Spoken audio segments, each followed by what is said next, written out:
Everyone, আজকের ভিডিওতে থাকছে ডাম্বো কিরম ভয় পেয়েছে বেলুন দেখে। দেখো তো চলো ভিডিওটা এখান থেকে শুরু করা যাক। গুড মর্নিং এভরিওয়ান, আজকে হচ্ছে গণেশ চতুর্থী। সবার ঘরে ঘরে গণপতি বাপ্পার পুজো হচ্ছে। আমার ঘরেও কোনো ব্যতিক্রম নয়। আমি তো অনেক গণেশ ঠাকুর কিনি আর এমনি আমি রোজ দিনের আগে পুজো করি।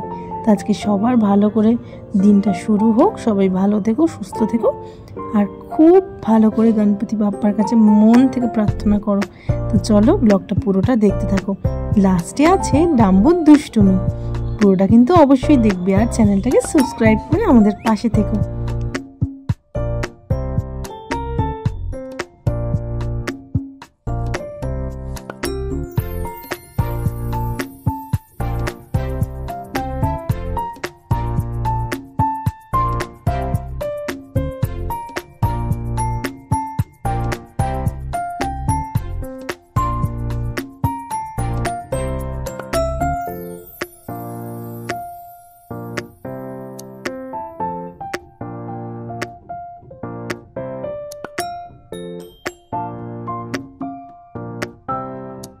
আজকে সকাল সকাল স্নান করে ভাবলাম আগে পুজোটা দিয়ে নিই, তারপরে ওইদিকে রান্নাঘরে কাজে ঢুকবো। অনেক দিন বাদে আজকে ধুনো ধরাচ্ছি।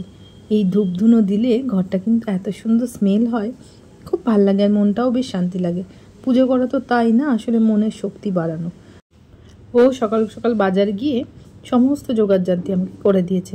আর এই যে আমার পুজো হয়ে গেল, এবার আরতিটা করে সারা ঘর ধুনো দিয়ে দেবো। আর আমাদের ফ্ল্যাটের পাশে না বিরাট করে একটা গণপতি উৎসব হচ্ছে, প্রত্যেক বছরই হয়। এবছরের মধ্যে আমাদের 14 বছর, সামনে বছর 15 বছর হবে। তো সন্ধেবেলা যাব ঠাকুর দেখতে, আর তোমাদের সাথেও সেটা শেয়ার করব। খুব ইচ্ছা করছে, সকাল থেকে ওখানে মন্ত্র হচ্ছে, আরতি হচ্ছে, শুনছি কানে, এত ভালো লাগছে। তো চলো, আমার পুজো এখানে কমপ্লিট হয়ে গেছে, তোমাদেরকে ভালো করে দেখিয়ে দিই।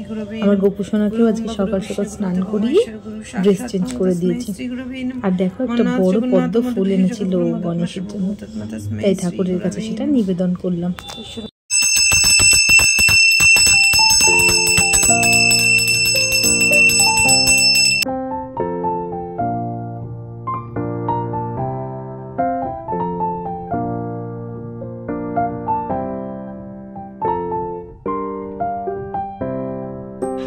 সন্ধ্যেবেলা হয়ে গেছে আর আমি নিয়েছি ও একটু বেরিয়েছি, তোমাদেরকে ঠাকুরগুলো দর্শন করব আর আমরা নিজেরাও দর্শন করব।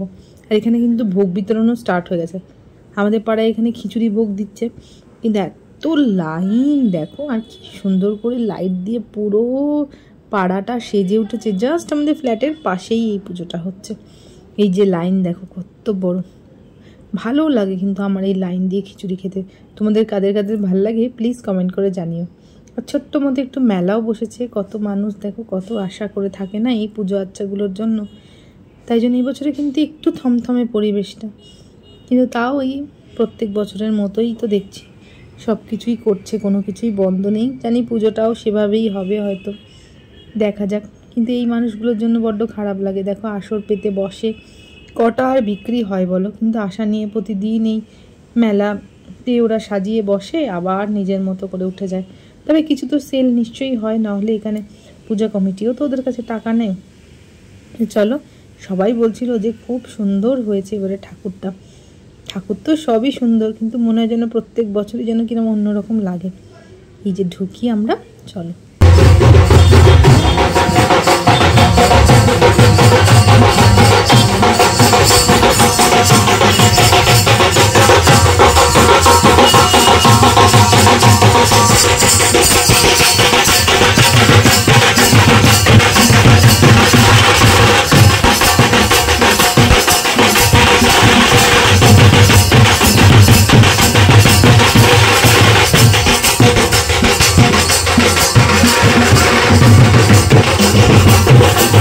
আমাদের পাড়ার গণপতি বাপ্পা, যে ক্লোজে তোমাদেরকে ফটোটা দেখালাম।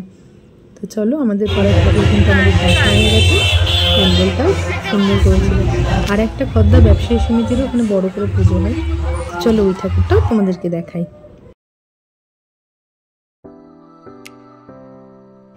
এই যে এসে গেছি, এই ঠাকুরের এখানে আমরা প্রত্যেক বছর আসি। এখানে না খুব সুন্দর করে তো ঠাকুর তো হয়ই, আর সাথে একটা মাহাত্ম্য আছে, তোমাদেরকে বলছি দাঁড়াও। এখানে একজন প্রোগ্রাম করছিল, সেটাও একটু দেখিয়ে দিলাম। উনি ডান্স করছিলেন, ওনার ট্রুপের মনে ডান্স হচ্ছিল। আর ঠাকুরটা দেখো এত সুন্দর, কি ভালো লাগছিল দেখে। এমনি আমার গণপতি বাপ্পা কিন্তু আমার ফেভারিট। আর এইখানে নিচে আছে এই যে মুশাকজি, এটাই তোমাদেরকে বলছিলাম। এখানে না একটা প্রচলন আছে যে তোমার গণেশ চতুর্থীর দিন মুশাকের কানে কানে তুমি যদি তোমার মনের ইচ্ছা প্রকাশ করো আর কি, তাহলে সেটা ফুলফিল হয়। ওখানে ওটা লেখাও থাকে। আর মিঠি কিন্তু প্রত্যেক বছর এখানে যাবেই, কারণ ওকে কানে কানে কিন্তু বলতেই হবে। সবাই এখানে বলে, আমরাও বললাম মনোবাঞ্ছা ঠাকুরের কাছেই তো বলবে বলো সবাই। তাই আমরাও এখন প্রণাম টনাম করে নিলাম। আর এখানে একটা দারুণ ব্যাপার জানো, সবাইকে না লুচি আর হালুয়া দেয় ঠাকুরের ভোগ প্রসাদ। তো এইটা তো আমাকে লাইন দিতেই হবে, আমার তো ফেভারিট লুচি। দেখো কত মানুষ লাইন দিয়েছে, কিন্তু ঝটপট ঝটপট করে হয়েও যাচ্ছিল। তাই জন্য ওদের দুজনের ইচ্ছা নেই দাঁড়ানোর, কিন্তু আমি তো দাঁড়াবই। আমরা দুজনে তখন সবাই মিলে দাঁড়ালাম। তো চটপট করে প্রসাদটা নিয়ে নিই, তারপরে চলে যাব।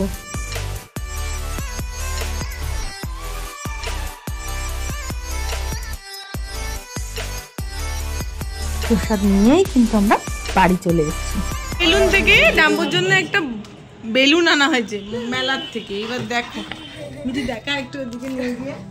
কি ভয়, বাপরে বাপরে ভাই, এটা বড়ই হয়েছে বোদরটা। ওমা কি বেলুন তো, দেখো দেখো, দাঁড়া আবিষ্কার করি। কি বেলুন তো তোমার, ওরে বাবা।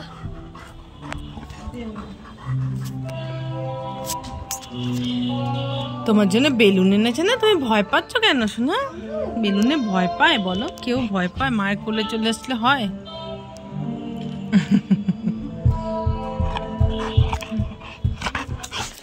ঠাকুর দেখতে গিয়ে দিদি তো নিজের জন্য কিচ্ছু নেবে না, কিন্তু ভাইয়ের জন্য তো নিতেই হবে। পাপা বেলুন কেনো করে দেখো, বেলুন তো কিনলাম ব্যাস। আর এনার তো মাথায় কোন জিনিসটা দেখে যে হঠাৎ করে ভয় পেয়ে যায় কোনো ঠিক নেই। কি যে ভয় পাচ্ছে দেখো, আমাকে একবারে চিড়ে চ্যাপটা করে দিচ্ছে। কোলের মধ্যে লাফানো ঝাপানো, কিছুতেই বেলুনের ওই পারে যাবে না। আর এটাও তো গ্যাস বেলুন, তো খালি আপরের দিকে উঠে চলে যাচ্ছে। আর ও ভয় পাচ্ছে যে এই কী রে বাবা, কী যে ব্যাপার, উপরে চলে যাচ্ছে। দেখো কিছুতেই নামবে না, কি যে দুষ্টু, কি বলি। এখন এই ভয় কাটাতে আমার আজকে সারা রাত গেল, এই ঘরে আর আসবেও না, শোবেও না। তো চলো ব্লগটা এখানেই শেষ করি। তোমাদের যদি ভালো লাগে তাহলে প্লিজ চ্যানেলটাকে সাবস্ক্রাইব করে দিও।